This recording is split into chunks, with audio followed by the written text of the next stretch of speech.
Hey everyone, welcome back to the channel. If you're a fan of Girls Frontline 2 Exilium and want to dive deeper into the story and its characters, you've come to the right place.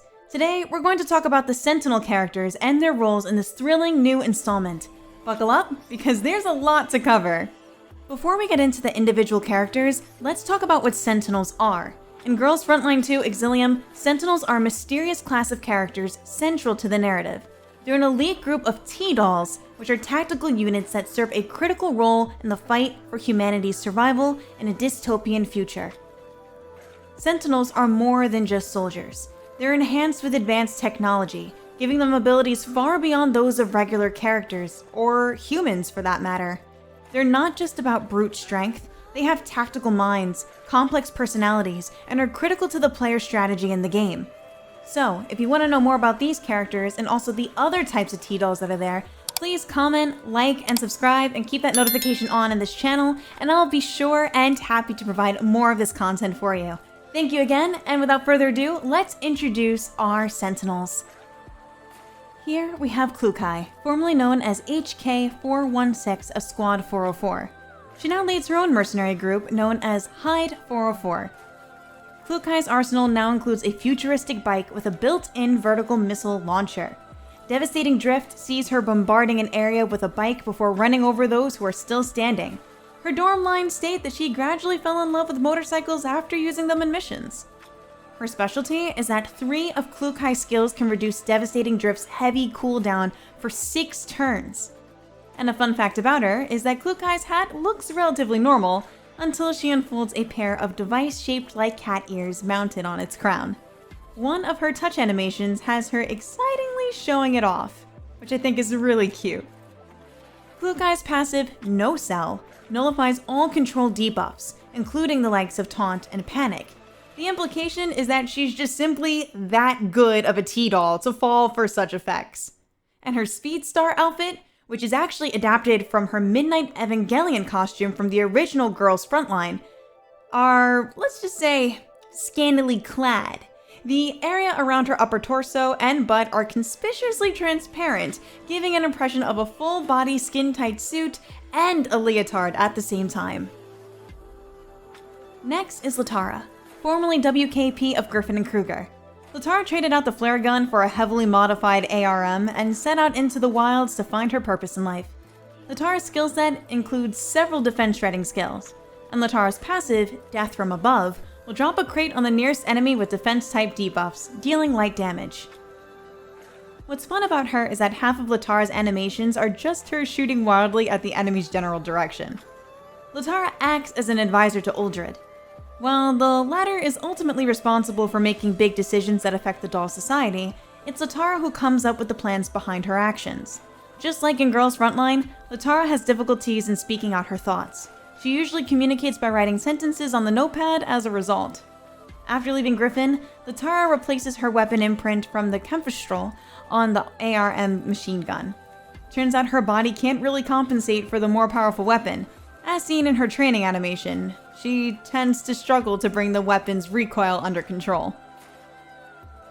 Next is Macchiato, formerly WA-2000 sniper of Griffin and Kruger. She now works as an independent bounty hunter who works closely with Springfield's Cafe Zucchero. Her skill, Overwatch, allows Macchiato to snipe enemies that try to attack allies within her range. Her ultimate generates a frost barrier that negates damage and inflicts chill on the enemy that breaks it. Perhaps as a reflection of her cold image, Macchiato's kit revolves around stopping enemy movements with ice-based debuffs and increasing her survival odds through Frost Barrier.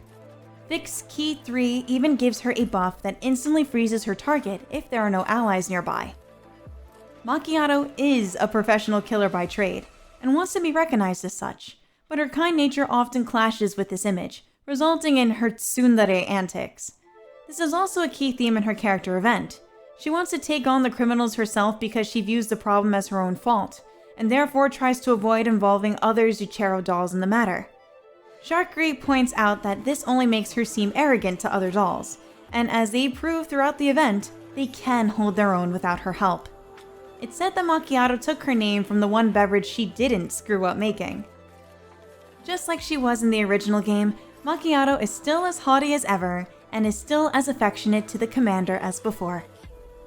Here's one of the gold-ranked units, Mosin-Nagant. After G&K's reorganization, she joined the security department of a nearby city.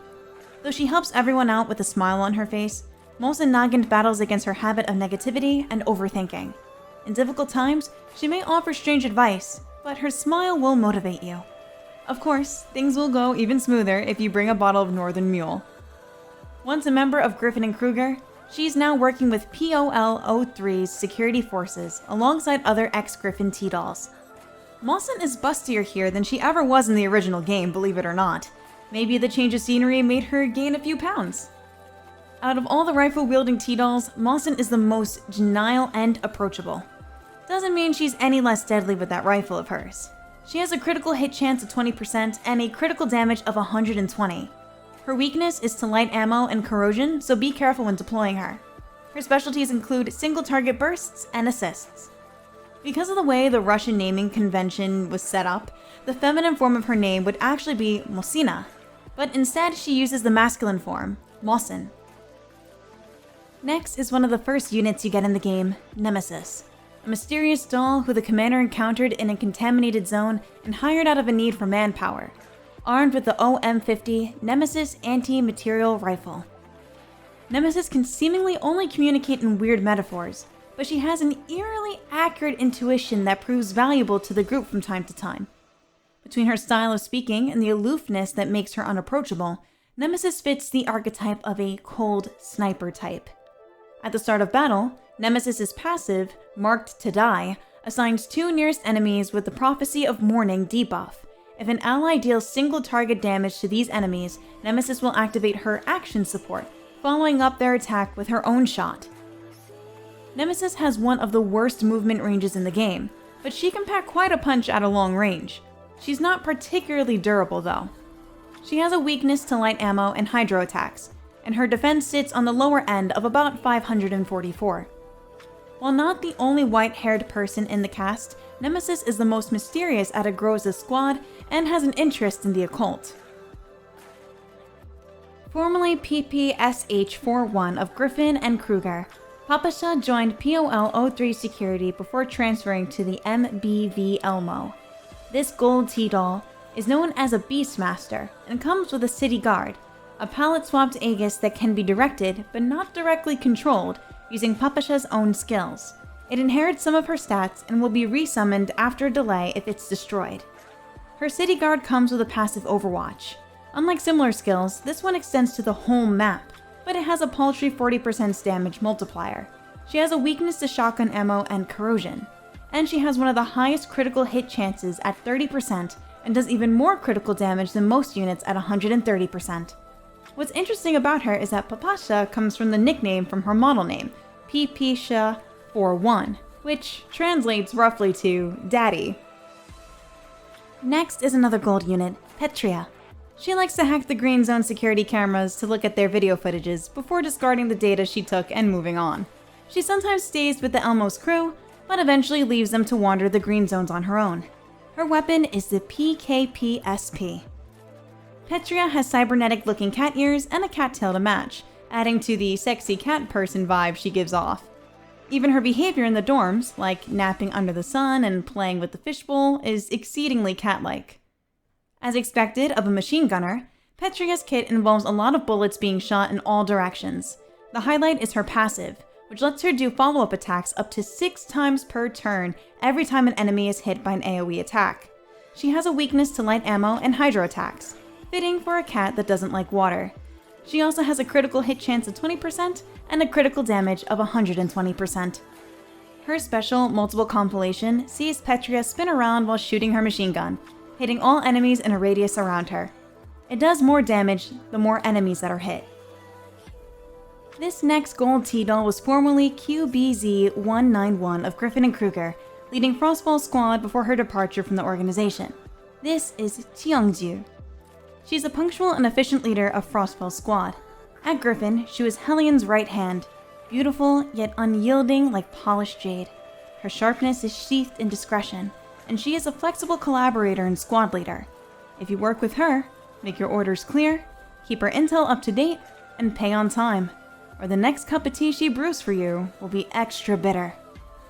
Thanks to her passive, Tiangju can shoot 4 times per turn. This will even trigger off overwatches and counterattacks. Her second skill hurls a dagger at the selected direction. With fixed key 4, the dagger will hit every enemy in a line. Her recruitment animation also shows her taking out an Aegis via throwing dagger to its head, which she then shoots repeatedly to drive the blade further.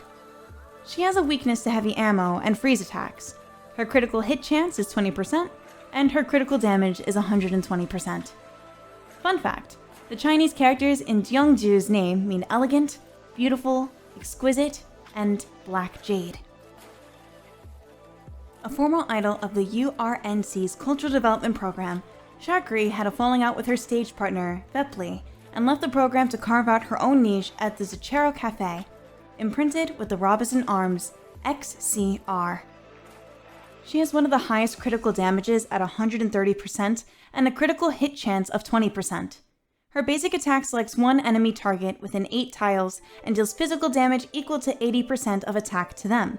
Her passive, Makeup Organization, allows Sharkry to gain 1 point of conference index at the start of her action. When Overburn is applied to an enemy target, she gains another point of conference index. Her critical rate will also shoot to 30% instead of 20%. Be careful though, she has a weakness to medium ammo and corrosion. Lastly is the formerly AK Alpha of Griffin and Kruger. This gold tea doll Tololo lost any feeling of purpose when she left Griffin, and would stay this way until she was hired by the Elmo. What's cool about Tololo is that she gains an extra action whenever her conference index gauge is full. Since she starts every battle with a full bar, she can immediately attack twice using her trusted AR during the first turn. She has a critical hit chance of 20% and a critical damage of 130%. She has a weakness to electric attacks and heavy ammo, and her specialty includes single target bursts and having an extra action. Alright, that's all we have for today's deep dive into the Sentinel characters of Girls Frontline 2 Exilium. If you're enjoying the game, let me know which Sentinel character is your favorite in the comments below. Don't forget to like, subscribe, and hit the bell for more Girls Frontline content. See you in the next one!